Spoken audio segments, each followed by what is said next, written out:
Welcome to tutorial 5. This one's going to be really fast.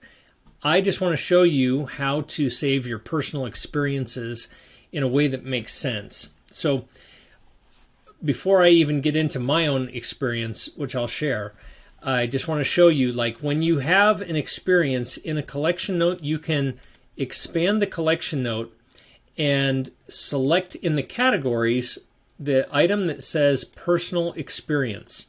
And then when you save it, later on you'll be able to do a search on the search toolbar for that type of collection that has your personal experience. Okay, this story, which I'm going to share, is something that happened to me in 9th or 10th grade. I can't remember which grade it was, but I wanted to be on our school's track team.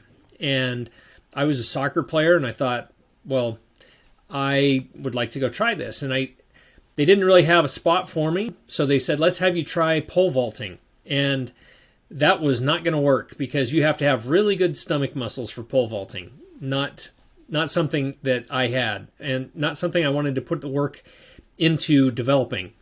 And so I had this amazing thought.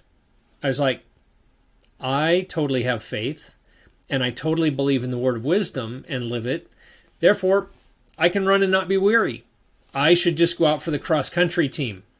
Never having run more than a mile in my life, I signed up.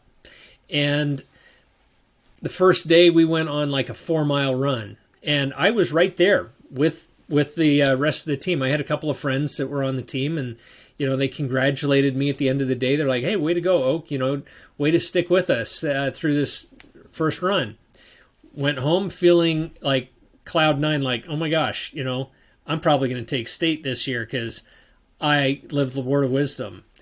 And so I went home, did my stuff, went to bed, got up the next morning, except I didn't get up the next morning. I just sort of felt like I should be moving my legs to get out of bed, but I couldn't actually move my legs. And I realized at that moment that they were basically 2x4s. They wouldn't bend. My muscles had completely seized up overnight, and I had no mobility. And so I kind of sat up in bed, and I kind of took my hands and just sort of lifted my legs out of bed. And that morning was a challenge trying to put my pants on because I couldn't bend my legs. And I was like, what am I going to do? Waddle around school? It was very uncomfortable and very awkward. And so I did eventually get to school, and my legs did loosen up a bit. But I realized that was the end of my cross-country career, and it taught me a couple of valuable lessons. One, if the need arose that I had to run somewhere, I believe the Lord could let me run and not be weary.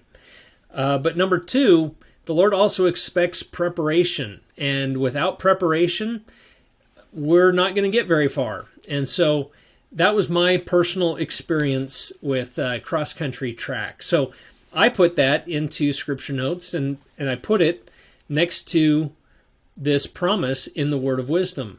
You'll run and not be weary, and walk and not faint.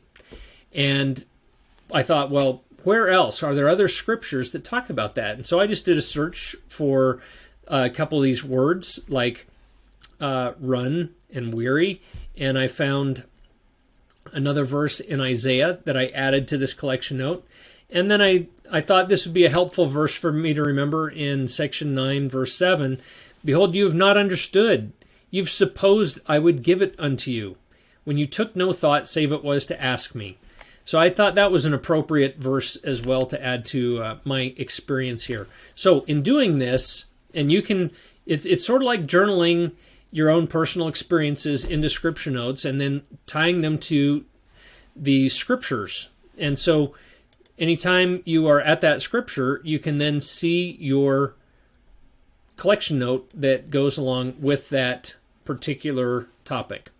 So that is the end of this tutorial, but stick around for tutorial 6 because I'm going to give you a comprehensive look at a study project. See you next time.